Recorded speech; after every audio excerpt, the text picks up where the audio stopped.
Hey, I'm Pastor Caleb Schrader, and we're continuing our podcast where we talk about our art installation. I'm here with Sophie, Lillian, Becca, and Selah, and they're going to talk a little bit about the piece that they put together for this week's message. So first question I have for you guys is, what was it like trying to work in the stained glass motif? That's not something that you've worked in before. So you had to come up with an idea that would tie in with our theme. So how did you guys come up with the idea you came up with? We actually went through quite a few different ideas. In the children's corner at Barnes & Noble. Yeah. Nice. That's your thinking spot? It is Okay. now. Man, I went back there just the other day and I was like, oh, I'm thinking about my piece now.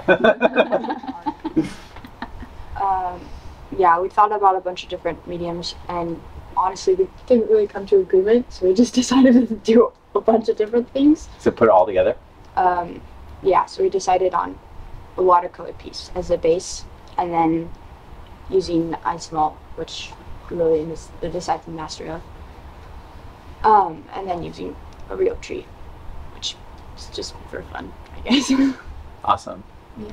3D effect. Well, and plus it's Christmas. Yeah, and it smells good. Tree. So one of the neat things about each of the pieces that we've done this year is they've all been collaborative. So it hasn't just been one artist sort of doing their own thing, but it's a lot of artists coming all together. And one of the things that I love about that is it's a reflection of how the body works, because you're all talented in different ways, and then when you come together, you put together something that shows both that diversity should be reflected in your piece, because you put all of your ideas together, but also beauty should be reflected in the piece, because you all have an idea of how to present something that has beauty. So in your piece, you have several different symbols that tie in with our message of love incarnate. So share with me a little bit about what are some of the symbols that you have in your piece? One of the first ones, or well, not one of the first ones, but one of them on there is going to be like a circle, but it has 3 different hearts on it, and it represents the Father, Son, and Holy Spirit. It's just showing the love of God. Yeah, the ornaments. We're going to be putting ornaments on the branches because at Christmas time, I feel like especially, the different cultures and different groups of people come together in a more loving kind of way. Like people just remember to love each other at Christmas time, I think. So the ornaments are a neat way of representing different cultures, different traditions, all at Christmas time. Cool. What are some of the other symbols? We're also going to be having fish and some bread, because just there were tons of miracles where Jesus just loved on people, and then they responded in ways that weren't like correct, but it just showed that he really truly loved them because he just was kind and fed them. And we also think that all humans really love food, and that's a sign of love, and especially at Christmas time. Yeah, and Jesus taking care of basic needs shows love for fellow man. Talk to me a little bit. So central in your piece, you have 2 hands reaching towards each other. What do those represent? Well, the 2 hands mainly represent God and Jesus reaching down to love us and help us, and just the connection of God and humanity in Christmas time, and how God sent His Son to love us. So yeah. Yeah, it's sort of amazing to think about.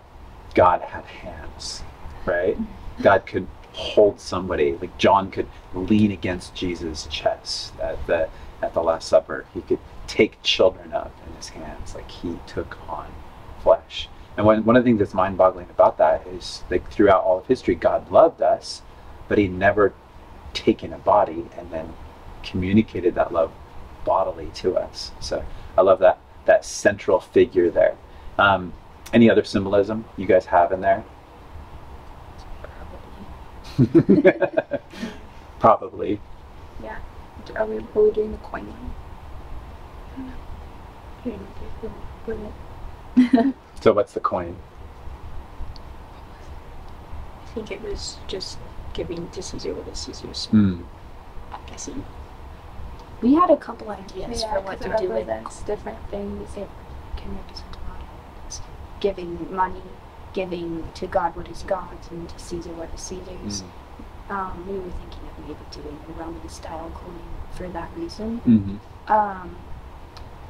As well as just money is kind of a big representation, I feel like, a lot of the time for giving and loving people, but also for being selfish. So I think we were also talking about wanting to include a little bit of like Jewish culture things in there, because that was just something on our minds when we were getting this together. Cultures Mm-hmm. all can love each other. Yeah. And Jesus came to his own, which was the children of Israel. His own received him not, but to as many as received him, he gave the right to be called children of God.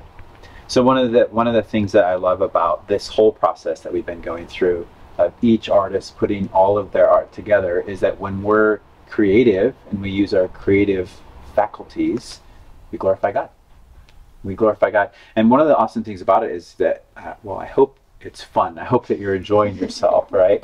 Something that I share with my runners all the time, and 2 of you have run for me, is that the joy of the Lord is your strength. And when you have that joy of doing something for the Lord, it actually gives you the strength that you need to do it for the Lord. And that's one of the reasons I wanted to interview all of the artists, is because it's not just some art piece that randomly appears. There's sweat, there's tears, right? There's time, there's minutes that went into that piece, right? And so I want people to understand that the artist who did this because they love the Lord, because the joy of the Lord is their strength, and they did it as an act of worship.